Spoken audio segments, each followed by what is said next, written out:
안녕하세요. 따뜻한 복지사를 꿈꾸는 따복TV입니다.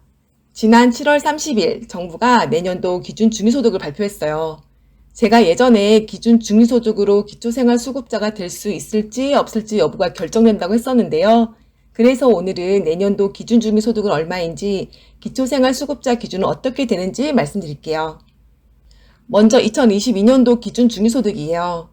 기준 중위소득은 우리나라 국민을 소득 1등부터 소득 100등까지 줄 세웠을 때 50등에 해당하는 소득이에요. 이 금액이 2022년에 1인 가구 194만원, 2인 가구 326만원, 3인 가구 419만원, 4인 가구 512만원, 5인 가구 602만원가량으로 정해졌어요. 이게 기준 중위소득 100% 값인데요. 이에 따라서 국민기초생활보장제도의 기준이 정해졌어요.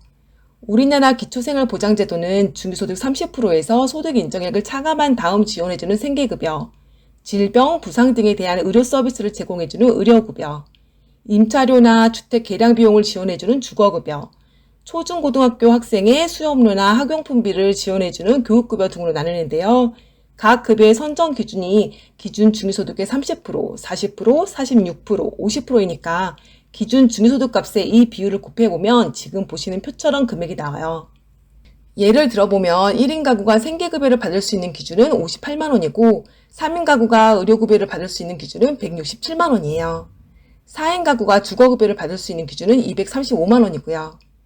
그래서 이 금액 대비 자신의 소득 인정액이 많으면 해당 급여를 받을 수 없고 자신의 소득 인정액이 해당 금액보다 적으면 받을 수 있어요.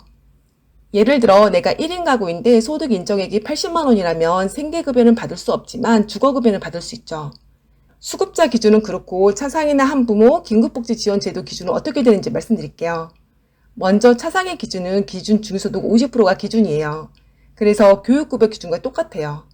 한부모 가족 양육비를 지원받는 한부모 가족은 기준 중위소득 52%가 기준이에요. 차상의 기준보다 약간 높죠. 또 위기 상황일 때 생계비나 의료비를 지원받을 수 있는 긴급복지지원제도는 기준 중위소득 75%가 기준이에요. 그래서 기준 중위소득에다 해당 비율을 모두 곱해보면 각 제도에 대한 기준 금액이 지금 보시는 표처럼 돼요. 해당 금액이 궁금하시다면 화면을 잠깐 일시정지하셔서 보시면 좋을 것 같아요.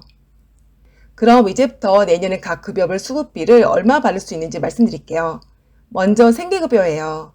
지금 보시는 게 생계급여 기준 금액인데요.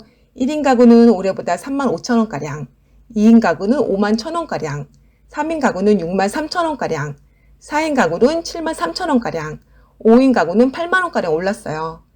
수급자분의 소득 인정액이 지금 보이는 이 금액보다 적으면 생계급여 수급자가 될 수 있어요. 예를 들어 내 소득 인정액이 30만원이라면 소득 인정액이 1인 가구 생계급여 기준보다 낮으니까 수급자가 될 수 있어요. 그럼 내가 받을 수 있는 수급비를 계산해 볼게요. 수급비는 생계급여 기준 금액에서 해당 가구 소득 인정액을 뺀 금액이에요. 그래서 아까의 경우 1인 가구 생계급여 기준 58만원 빼기 내 소득 인정액 30만원을 하면 내가 받을 수 있는 수급비는 28만원이죠. 만약 내가 1인 가구인데 올해 수급비를 54만원 받았다고 하면 소득 인정액이 0원인 거니까 내년에는 58만원을 받게 되는 거고요. 올해와 비교했을 때 내년도 생계급여가 가장 많이 바뀌는 부분은 부양업자 폐지예요. 이건 올 10월부터 폐지될 예정인데요. 이게 폐지되면 지금 부모나 자식과 같은 부양업자 때문에 수급자가 안 되셨던 분들은 수급자가 될 수 있고 수급비가 깎였던 분들은 수급비가 오를 수 있어요. 그래서 이전에 부모나 자녀 때문에 수급자에서 탈락하신 분들은 이번 10월에 수급자 신청해 보세요. 만약 내게 근로능력이 있다면 자활근로와 같은 일을 해야 수급비를 받을 수 있는 조건부 수급자가 돼요. 그래서 자활급여가 생계급여 기준 금액보다 적으면 차액만큼을 생계비로 더 받을 수 있고 자활급여가 생계급여 기준보다 많으면 따로 받는 생계급여는 없어요. 다음은 의료급여 기준이에요. 의료급여 기준은 지금 보시는 것과 같아요. 그래서 소득 인정액이 1인 가구 77만원, 2인 가구 130만원, 3인 가구 167만원, 4인 가구 204만원, 5인 가구 240만원보다 적다면 의료급여 수급자가 될 수 있어요. 제게 의료급여에 대해서 많이 물어보시는 것 중 하나가 의료급여를 얼마를 받을 수 있냐는 건데요. 의료급여는 병원에 갔을 때 의료비를 감면받는 거지 생계급여나 주거급여처럼 매달 얼마를 받는 게 아니에요. 또 같은 의료비라고 하더라도 의료급여를 받는 항목에 대해서만 감면받을 수 있어요. 그래서 비급여 항목은 본인 부담금 그대로를 다 내야 하죠. 그런 급여 항목은 얼마나 감면받을 수 있을지가 궁금하실 텐데요. 총 의료비에서 본인 부담금을 뺀 금액만큼 감면받아요. 그럼 본인 부담금은 얼마인지가 중요한데요. 이건 의료급여 1종인지 2종인지에 따라 달라요. 의료급여 1종은 입원비가 없고 외래의 경우에는 1,000원에서 2,000원 정도의 금액만 내면 돼요. 의료급여 2종은 입원비의 10%만 부담하면 되고 외래의 경우에는 1차 원 1,000원, 2차 병원 15%, 3차 병원 15%만 내면 되고요. 약국은 1종과 2종 모두 500원만 내면 되기 때문에 정말 저렴하죠. 그럼 의료급여는 바뀌는 것이 전혀 없냐? 그건 아니에요. 제가 아까 의료급여는 의료급여가 적용되는 항목만 혜택을 받을 수 있다고 했는데요. 이 항목이 늘어나서 보장받을 수 있는 것도 많아졌어요. 그래서 의료급여 보장성을 단기적으로 확대하겠다고 하는 건데요. 그래서 오늘은 지난 4월에 흉부 초음파가 급여화됐고 심장 초음파, 인플루엔자 간이 검사, 척추 MRI 등이 앞으로 급여화될 거예요.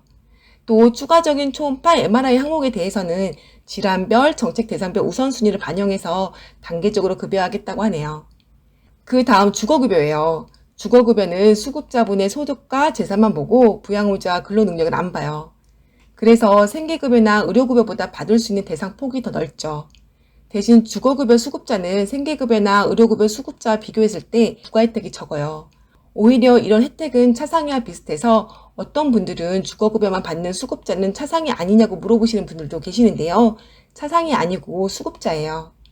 주거급여가 올해와 비교했을 때 가장 많이 바뀐 점은 올해는 기준 중위소득 45%가 기준이었는데 내년에는 1% 올라서 기준 중위소득 46%가 기준이라는 점이에요.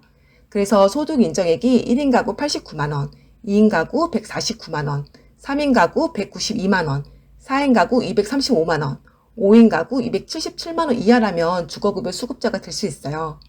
주거급여는 임차가구와 자가가구 모두에게 지원하는데 임차가구는 지급 상한액이 최대 5.9% 올랐어요. 그래서 지금 보시는 표처럼 지원되는데요. 서울에 혼자 사는 분은 올해보다 17,000원 올라서 한 달에 최대 32만 7천원이 지원되고 경기도의 4인 가정은 올해보다 2만원 올라 한 달에 최대 39만 1,000원 지원돼요. 또 자가가구일 경우에는 보수 한도액이 올해와 동일하게 경보수일 경우 457만원, 중보수는 849만원, 대보수는 1241만원까지 지원해줘요. 그런데 다들 아시다시피 최근 집 매매 금액부터 전세, 월세 금액이 가파르게 오르고 있어요. 아파트는 당연하고 다세대 주택 같은 서민주택도 수도권이나 지방 상관없이 많이 올랐는데요. 오름폭에 비해 주거급여는 그만큼 오르지 않아서 부담이 크겠다는 생각이 들어요. 마지막 교육급여예요. 교육급여도 주거급여처럼 소득과 재산만 보고 부양후자 근로능력은 보지 않는데요. 소득 인정액 기준을 충족하는 가구 중에 초, 중, 고등학생이 있는 가정에게만 드리고 있어요.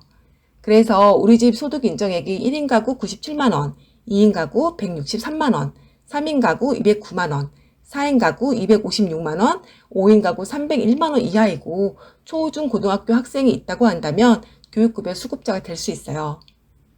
교육급여는 올해 대비 평균 21.1% 오르는데요. 코로나 시기에 저소득층 학생의 교육 격차 완화와 교육기회 보장을 위해서 이렇게 인상하겠다고 해요.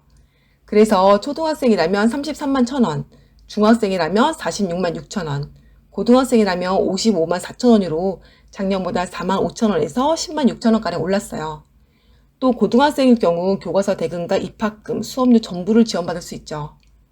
대학생은 교육급여로 따로 지원해주는 건 없는데요. 한국장학재단에서 학기별 최대 260만원씩 1년에 520만원까지 국가장학금을 지원해줘요.